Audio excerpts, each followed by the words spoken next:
Hi everyone, welcome to the Kalwas channel. This is Dr. Haider Shah. I work as a senior assistant professor at Bahria Business School. So today we have brought very interesting topic, that is what to consider before choosing a university for a PhD or master degree. As we were receiving a lot of requests to make a video on what things needs to be considered before choosing any university. So we have brought the 10 tips for you people that will help you in understanding which university you should select. So the first point which we are giving you is the university ranking. Yes, you need to see the university ranking, that where does it stand. And again, there are two things within this first point. The first thing is the whether that university is recognized or not. In Pakistan, for example, the Higher Education Commission Pakistan works. In the India, the UGC, they give the recognition status to the any university, and Malaysia they have the Malaysian Higher Education Commission. So you need to consider whether it is recognized or not. And second, what is the ranking of that university locally, it means nationally, and then international level. The second point which we are giving you is the university faculty profile. Yes, that is again very important, because you have to see who are available to supervise you. It means you need to understand the potential supervisor. You have to look for the potential supervisor who are available. Look at their CV and try to understand in which area they are working, what are the research projects they have, because that will also help you in your research work. We have made another video in which we have already told you that what to consider before choosing a PhD supervisor. If you haven't seen, we would recommend you that go and watch that video as well, because that will help you in understanding the potential supervisor. Okay, for this video we are only concentrating on the choosing a university. So the second point, you need to see how many potential supervisors are available over there who can supervise you for your research area. The third point is the admission intake rate. That is again very important. You need to understand that whether university is taking PhD students twice a year or once in a year. It means semester wise or annual basis. So why? Because we have to compete, and there is a stiff competition for a PhD student to get and secure the PhD admission. So again, admission intake rate will also matters a lot for you. And the fourth point which we have is the locality. It means location of the university. That matters a lot, whether it is in the small city or big city or in the capital city.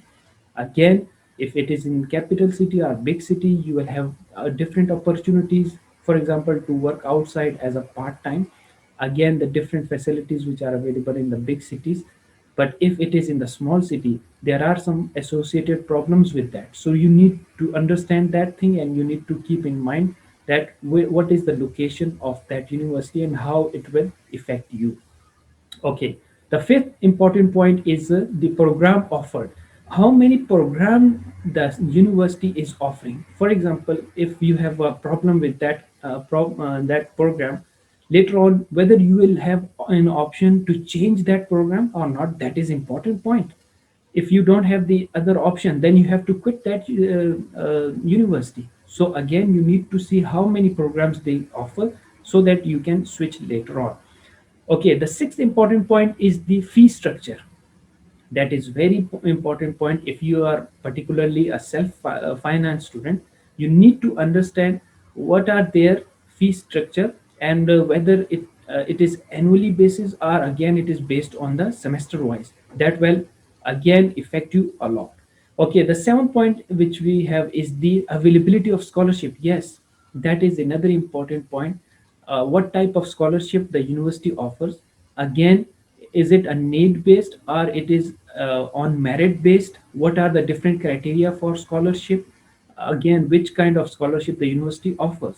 That is very important point, you need to consider it.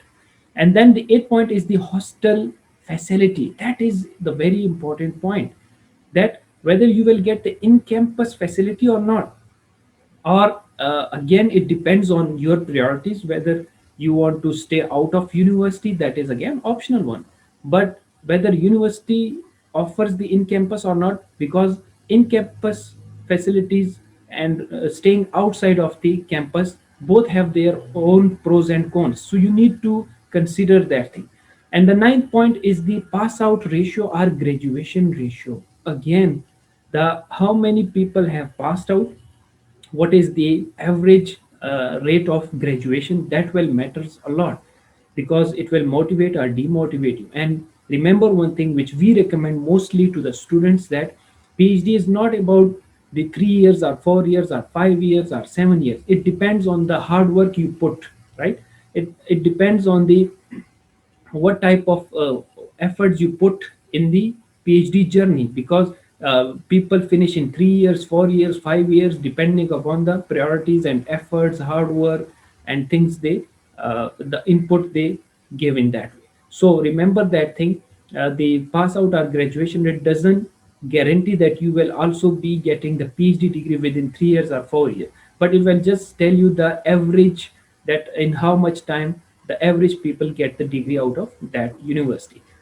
So the 10 point we have is the career and placement facilitation. Whether your chosen university will place you somewhere or not, whether they will accommodate you by themselves or not, again is the very important question.